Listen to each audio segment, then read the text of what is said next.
more in agreement than we're not. I mean, so the way we see this, so here's my take, right? And here's the way I think organizations should start seeing anonymity. So think less of it as a question of culture and think more of it as a question of inclusion, right?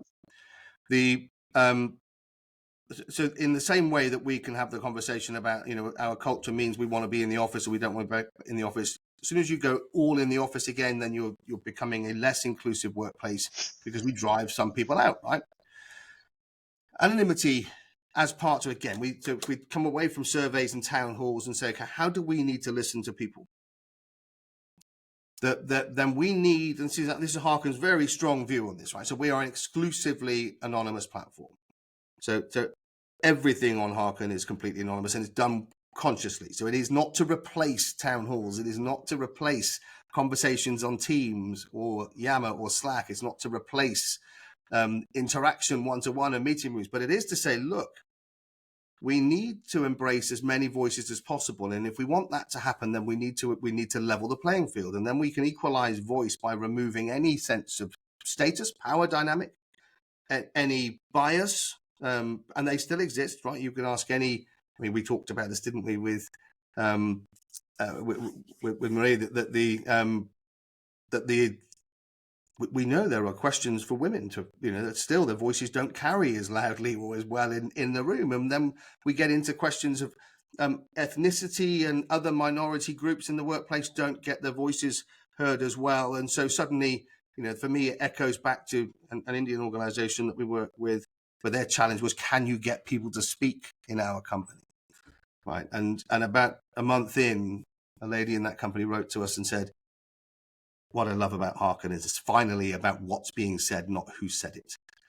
And so when you think, so again, so the way that we look at this is and I just want to go further again, if I may, for just a second, and say, well, even those people, because I have been, I'm as white and middle-aged and middle class as you can get, right?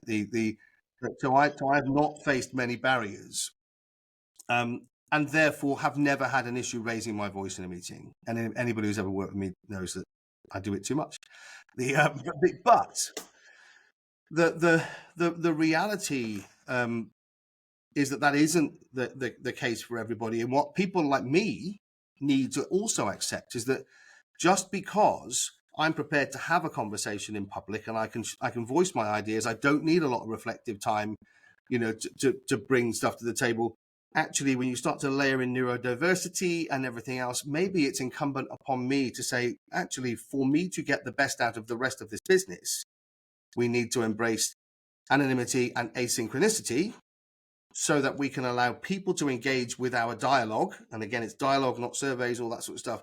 And then you say, well, then we have surveys that anonymous, non-anonymous, we can have Teams chats, and I think it's just to emphasize the point here that, this is how we describe to clients, you broadcast things through variety of channels, but if you broadcast one of those communication channels into something like Harkn, then what happens is you say, we have countless ways to speak to our people.